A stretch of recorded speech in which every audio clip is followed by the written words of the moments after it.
Hello friends and welcome back to the channel.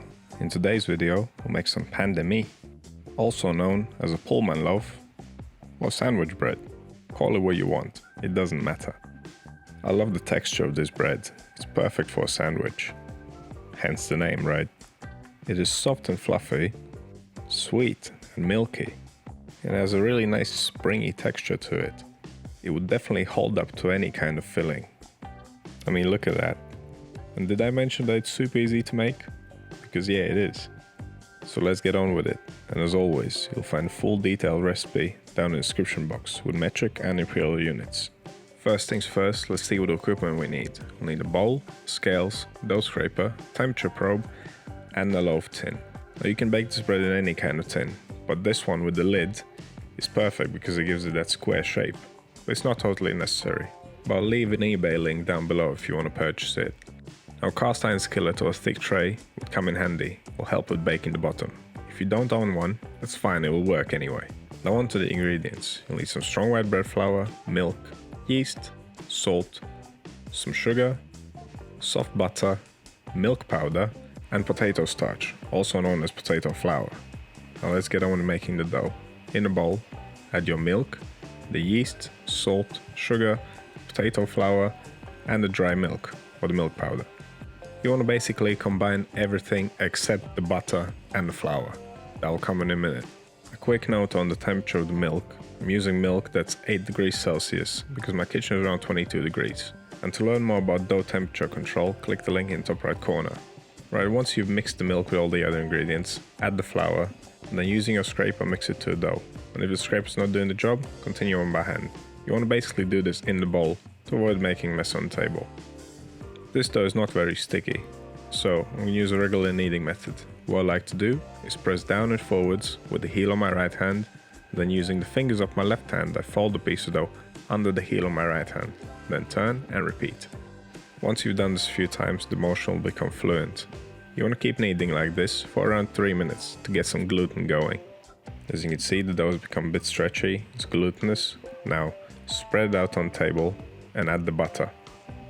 Fat like butter and oil prevents gluten formation, that's why we want to add it a bit later in the kneading process. Right, there's no pretty way of doing this, just fold in the butter, squeeze it in, mash it in.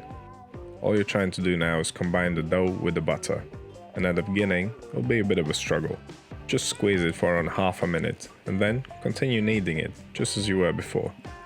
And while in the beginning it'll feel super sticky and messy, just keep working it and it'll start coming together, as you can clearly see. And don't give up when you see that mess at first. That's just how it is.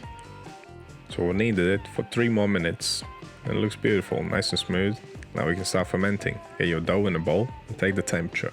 25 to 26 degrees Celsius is just about right for this. Then we're going to cover it up and leave it to ferment for 1 hour. If your dough is cooler, it'll take longer. If it's warmer, it'll take less time. You need to keep an eye on it. During the first hour of fermentation, it should start puffing up a bit. Now we need to give it a fold. Folding benefits the dough in a number of ways. It will degas it, it will create extra layers in gluten structure, and it will equalize the temperature throughout the dough. And to perform a fold is quite simple. Stretch the dough out, smooth side down, and fold the edge over the middle, going around in a circle until you reach point where you started. Then you can flip it smooth side up again, tighten it against the table, and that's your fold done. This is also how you shape a round loaf. Now we can pop it back into the bowl, make sure it's smooth side pointing up, cover it up again, and leave it to ferment for 1 more hour. And during the second proof, it should really start puffing up. And if yours is not, just let it proof for longer. But this looks about right. It's doubled in size since we began. So now we can shape it. Use your scraper to release it from the bowl, place it out on your table, smooth side pointing down. You might have noticed I'm not using any flour, because there's no need, this dough is not too sticky. So to shape your dough, pat it out till it's nice and oval, then fold one side over the middle, then fold the other side to cross over the first side. And then roll it, starting from the top. Make sure to tuck it underneath itself every time you roll. And I know my explanation is probably terrible, so just watch my hands and repeat. I'll seal up the seam at the bottom, but don't worry about the ends. They will create a nice swirl in the finished loaf. Now grab your tin, make sure it's greased, just to prevent it from sticking. Now pop your loaf in there and leave it for the final fermentation.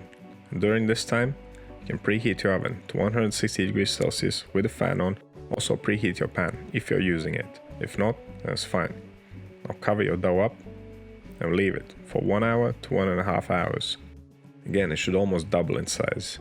Just because I said 1 to 1.5 hours doesn't mean that it's going to be like that for you. But my one looks about right. It's nicely puffed up. Now get the lid on, if you're using tin like this, and pop it in the oven. Using cast iron skillet or a thick tray as a base helps with baking any loaf from the bottom. But like I said, if you don't have one, it's fine. Now pop your loaf in the oven and bake it for 30 minutes with the lid on. Now remove the lid. We'll pop it back in the oven for another 10 minutes or so. And this looks great already. Now 10 minutes later, it's done. You want to let it rest and settle in the tin for around 10 minutes before removing it. But don't leave it for too long, otherwise it'll start sweating and get soggy. But that's your sandwich loaf. Beautiful, right? And super easy to make too. As always, pop your questions down in comments. And don't forget to subscribe for many more bread baking videos. Besides awesome recipes, I also have videos teaching bread baking principles, which are far more valuable than a recipe. So thank you for watching. I'll see you in the next one.